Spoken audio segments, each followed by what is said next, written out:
Salut à tous la team OL, Thomas M Show pour Lyon Fan TV. Très heureux les gars de vous retrouver pour une nouvelle vidéo. Et oui, ça fait longtemps que j'ai pas posté puisque l'OL et pas mal de clubs, même la plupart des clubs, la totalité des clubs sont en trêve internationale les amis. Trêve internationale qui permet à cette équipe de France notamment de faire ce Final Four de la Ligue des Nations et très sincèrement c'est un véritable régal. Je ne pensais pas vraiment voir des matchs de qualité à ce point là, que ce soit avant-hier plutôt entre l'Italie et l'Espagne et ensuite entre la France et la Belgique. C'était vraiment des matchs de qualité incroyable, vraiment avec de l'intensité, avec je dirais une vraie envie de gagner, de se qualifier pour la finale, avec une vraie rivalité entre toutes les nations. Donc vraiment hyper impressionné et ça fait plaisir. Alors désolé, je vous fais une vidéo en extérieur, ce qui veut dire un peu de bruit. Donc j'espère que vous m'en tiendrez par rigueur. Mais en tout cas, je me suis régalé devant ces matchs-là, que ce soit Italie-Espagne, avec ce fameux jeu de l'Espagne. Et je me suis dit pendant ce match-là, finalement, le jeu de l'Espagne, ce tiki-taka, cette possession très haute sur le terrain, je me suis dit c'est exactement ce que veut faire Peter Bosz avec l'Olympique Lyonnais et qui est difficilement réalisable si vous n'avez pas les joueurs. C'est juste ça. L'Espagne a les joueurs aujourd'hui pour faire ce genre de jeu, avec des joueurs extrêmement techniques qui savent jouer dans des petits périmètres. Il y a ce sens du déplacement, ce jeu de position. Voilà, il jouait avec un faux numéro 9, ce que pourrait faire Peter Bosz en l'absence de Moussa Dembélé. Mais voilà, on n'est pas vraiment complètement, évidemment, dans la tactique de l'Espagne. Mais c'était très intéressant et je pense qu'il y a de quoi s'inspirer quand vous avez Peter Bosz à la tête de l'OL et qui peut-être sûrement regarder les matchs de Ligue des Nations.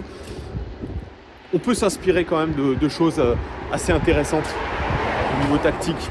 Mais il y a aussi les faiblesses du jeu de Peter Bosz qui se sont révélées sur une action et sur le but italien.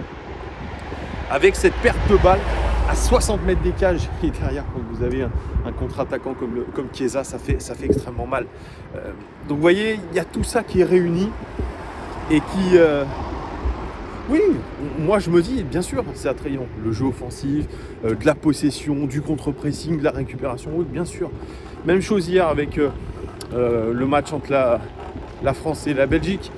Match énorme en termes d'intensité. Match à rebondissement. Franchement, digne vraiment de la Ligue des Champions, on va pas se mentir. Mais je dirais que depuis l'Euro, déjà à l'Euro, on avait vu des matchs exceptionnels. Là, c'est encore énorme. Alors, franchement, j'ai hâte d'avoir la finale entre la France et l'Espagne parce que ça va vraiment valoir le coup. Mais voilà, on a vu des deux côtés des récupérations hautes. On a vu de l'intensité énorme. On a vu un Mbappé, bien sûr, au top, un Karim Benzema. Le but qu'il met, il est exceptionnel. Avec ce jeu de l'équipe de France en 3-5-2. Alors, ils ont bafoué quand même pas mal leur football. Surtout en première mi-temps où ils ont été... il y a quand même beaucoup de bruit. C'est comme si c'était une autoroute les gars. Ils ont quand même bafoué leur football. Ils ont eu du mal en première mi-temps. C'est pour ça qu'ils rentrent au vestiaire à 2-0. Mais derrière, effectivement, comme l'a dit Paul Pogba, ça récupère le ballon plus haut. On met plus d'intensité dans les duels, etc. Ils ont vu aussi une faiblesse de cette équipe de Belgique. Et je rejoins mon pote Antoine. C'est que le milieu de terrain, et ça c'est une comparaison qu'on peut faire avec l'Olympique Lyonnais, c'est un milieu de terrain qui est assez faible au final en termes de récupération et qu'il est facile de sauter via une passe longue au-dessus de la défense. Ça, on s'en est bien rendu compte et c'est exactement la même chose qu'a fait Saint-Etienne contre nous. Ils ont vu que notre milieu de terrain n'était pas dominateur, n'était pas dominant, qu'a créé Guimarães et ils ont régulièrement sauté ce milieu de terrain via des ballons et le problème c'est que vous vous retrouvez. Ça va boy? Ouais, toi? Ouais. Et finalement ils se sont retrouvés les mecs en un contre un à chaque fois. Et c'est un petit peu, je vais recentrer un petit peu sur l'Olympique Lyonnais. C'est ce qui aujourd'hui saute aux yeux. Il y a un très bon thread qui a été fait sur Twitter par un anglophone sur le fait que nous avons besoin d'un vrai milieu de terrain défensif, une sentinelle. Et je suis d'accord avec lui, parce que finalement ce double pivot qu'impose Peter Bosz, Cacré, Guimarães, ce n'est pas un milieu de terrain dominateur au sens propre. Il n'y en a aucun des deux qui est capable de jouer sentinelle. Moi je pense, comme beaucoup, que Bruno Guimarães, pour moi, fait un début de saison en trompe-l'œil dans son rôle de milieu de terrain défensif, de relayeur. Alors bien sûr, c'est un garçon qui a des qualités, notamment des qualités de relance assez impressionnantes, des qualités de passe longue aussi très bonnes. Mais ce rôle de milieu de terrain défensif, où il va devoir ratisser beaucoup, c'est pas son truc. C'est pas son truc. Maxence Cacré, lui qui a plus cette habilité-là, on le sait, n'aime pas jouer devant la défense. Lui, c'est un relayeur, il aime bien se projeter. Donc c'est-à-dire qu'on a deux milieux de terrain, ce double pivot qui adore se projeter. Sauf que il y a des tâches défensives à faire, surtout quand vous perdez le ballon, quand vous êtes dominé en termes de possession, et c'est là où ça devient un petit peu plus compliqué. Finalement, depuis le départ de Lucas Touzard, on n'a pas retrouvé ce milieu de terrain capable de mettre de l'impact dans les duels, être devant la défense. Alors, on reprochait à Lucas Touzard cette faiblesse un petit peu technique, mais moi je rappelle quand même que Lucas Touzard a marqué dans des matchs aussi très très importants, qu'il était capable de faire ça. Il a beaucoup été taillé, notamment lors de l'arrivée de Juninho au poste de directeur sportif, où il a dit, écoutez, moi, dans mon idée du football, dans celle de Silvinho, dans ce 4-3-3, on a besoin d'un joueur beaucoup plus technique devant la défense, qui a du volume de jeu, mais qui est technique. Aujourd'hui, on n'a aucun de nos milieux de terrain défensifs, et j'inclus même Mendes, qui a ce profil de technique, physique, athlétique. On n'a pas. Aujourd'hui, à l'OL, il nous faudrait un profil à la N'Golo Kanté. Voilà. Là, on a vraiment l'impression que nos milieux de terrain, notamment Maxence Cacré, moi j'ai des critiques qui me disent « Ouais, mais Maxence Cacré, il court, il fait du pressing, mais on a souvent l'impression qu'il fait du footing, qu'il court dans le vide. » Effectivement, au football d'aujourd'hui, dans ce football moderne, hyper tactique, où tout est resserré, je pense que réellement, on a besoin de quelqu'un qui court, mais pas dans le vide, c'est-à-dire qui court, oula, j'ai failli tomber, qui court vraiment avec efficacité. On l'avait reproché aussi un temps à Lucas Touzard, que c'était un mec qui court un peu de partout, un chien fou. Mais ça, aujourd'hui, c'est indispensable. Indispensable dans le football moderne d'avoir un joueur comme ça qui va vous ratisser le terrain, qui va être là, qui va être devant la défense et qui va protéger sa ligne défensive. Maxence Cacré le fait quand même un petit peu. Mais hier, par exemple, vous avez Paul Pogba. Paul Pogba, il n'a pas fait un grand match offensivement. Par contre, il a fait un grand match défensivement. Il était là pour couper les lignes de passe. Il était là pour s'imbriquer dans la ligne des 3 défenseurs, voire des 5 défenseurs. On défendait parfois à 6. Et ça, c'est important. C'est aussi peut-être, ça se reflète par le nombre de cartons jaunes et cartons rouges. 14 cartons jaunes et 4 cartons rouges. Et ces cartons rouges, on les a obtenus sensiblement toujours la même chose.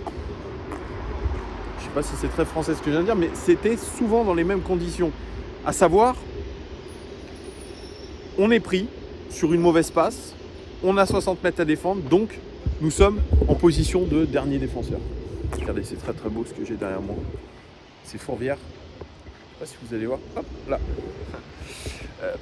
Donc voilà, moi c'est pour ça que je vous le dis, quand je croise aussi des supporters dans la rue, donc n'hésitez pas d'ailleurs les gones à venir me voir quand vous me croisez. Quand on me dit ouais, qu'est-ce que t'en penses, t'es confiant avec Peter Bosz, et je réponds souvent la même chose. Je dis il y a du bon, mais il y a des choses qui m'interrogent vraiment beaucoup. Je me demande si on va pouvoir faire toute la saison. en ayant un pressing intense, en défendant à 60 mètres de notre cage, en laissant régulièrement Anthony Lopez en 1 contre 1, en marquant toujours un but de plus que l'adversaire. Je me dis, mais est-ce que c'est tenable? Est-ce qu'aujourd'hui, c'est tenable? On est début octobre. On a une période à partir du match contre Monaco qui a lieu samedi prochain et le 21 novembre qui est énorme en termes d'opposition dans le championnat, en termes de Ligue Europa. On est vraiment dans un bloc de match hyper intense et qui va nous donner précisément la tendance, je dirais, pour le reste de notre saison. On joue beaucoup de choses là-dessus, mine de rien. On joue beaucoup de choses. Et on verra si les joueurs vont tenir en intensité, vont tenir même physiquement. Parce que vous l'avez vu, il y a quand même pas mal de blessures. Alors hier, Jason Denayer qui était incertain a joué avec la Belgique. Je ne sais pas si ça va tenir ensuite chez nous. Mais voilà, finalement, ce que demande Peter Bosz, c'est quelque chose de très intense. Qui implique émotionnellement, mentalement et physiquement. Les deux sont liés. Donc, vraiment, moi, j'attends tout ça au tournant. Alors bien sûr, il y en a qui disent « Ah, mais ok, on est peut-être pas là où on devrait être, mais on est quand même à 3 points de la 3e place. » Ouais, enfin les gars, ok, le championnat est resserré, mais le PSG est largement devant. Et si on avait fait un début de saison dans nos standards habituels, on devrait talonner le PSG. Voilà, tout simplement. Puis c'est pas un PSG hyper dominateur, comme vous voyez ce qu'ils ont fait face à Rennes. Finalement, en plus, moi je faisais un peu un comparatif. Là où on a finalement été le moins en difficulté défensivement, où on a subi le moins d'actions adverses, c'est contre le PSG, bizarrement. Voilà, bien, ce match, on l'a perdu. Mais on était pas loin à un moment, quand même, de le gagner aussi. J'ai fait du Rudy Garcia dans ma phrase, vous avez remarqué. J'ai enfoncé une grosse porte ouverte. Mais oui, c'est vrai, à un moment donné, on était proche de le gagner, ce match-là. On s'est dit, sur le but de Paqueta, si on défend bien, après, il y a eu des jeux, il y a eu des faits de jeu contraires, évidemment. Mais on était en train de le gagner, ce match-là. On se disait, à ce moment-là, le PSG ne va pas revenir. Et il faut que, quand tout va bien pour nous, il y a un fait de jeu contraire qui arrive. Ça, c'est vrai qu'on a subi un petit peu de malchance par rapport à ça. Mais on ne peut pas se cacher derrière ça. Voilà. Donc c'est pour ça que j'ai un petit peu de retenue par rapport à Peter Bosz. Il y a du bon, il y a du moins bon. Moi, qui me plaît pas trop, et c'était les remarques qui étaient faites avant pour lui, quand il était du côté du Bayer Leverkusen, c'était qu'il était dogmatique. Et je crois qu'aujourd'hui, on voit ce côté dogmatique de Peter Bosz. Moi, je pense qu'il va devoir gagner un petit peu en souplesse quand même par rapport à son style de jeu, à son management. Moi, je vois les choses comme ça. Bref, vous me direz vous en commentaire ce que vous en pensez. Sinon, petite actualité, c'est Clément Grenier du côté de l'Olympique Lyonnais. Clément Grenier a été autorisé par le club à s'entraîner avec la réserve de l'Olympique Lyonnais pour se maintenir en forme. Donc il va s'entraîner avec l'équipe de Gueïda Fofana et Marcelo. Il va s'entraîner aussi avec Marcelo pour en attendre qu'il trouve un nouveau challenge, parce que depuis qu'il a quitté le Stade Rennais, bien, il s'entraîne du côté de Saint-Tropez, ce que j'ai pu voir sur son Instagram. Il s'entraîne du côté de Saint-Tropez, il se maintient en forme physiquement avec un coach, mais pour l'instant, toujours pas de club. Les propositions ne sont pas légion. On a parlé du championnat grec et il n'en est rien du tout. Donc c'est quand même assez bizarre quand même qu'un joueur comme ça, de la qualité de Clément Grenier, parce que c'est un joueur de qualité et il n'a pas été franchement mauvais du côté de Rennes. Je pense qu'il s'entendait pas forcément avec Bruno Genesio, ce qui correspond d'ailleurs à son départ de l'Olympique Lyonnais. C'était cette relation peut-être avec Bruno Genesio qui avait été compliquée.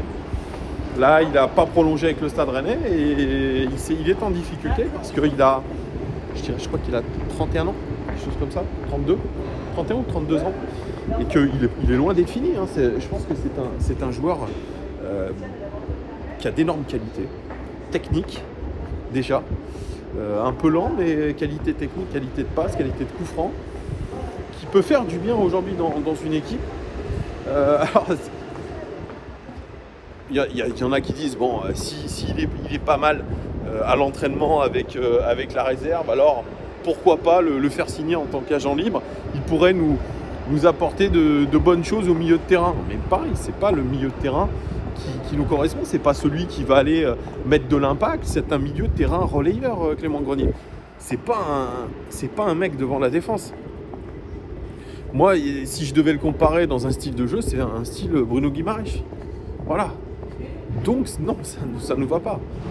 Et moi, je suis contre le retour comme ça d'ancienne, entre guillemets, gloire. Parce que, pas dire que Clément Grenier, ce soit une légende du club, mais en tout cas, à une époque, il a quand même été assez intéressant avec nous.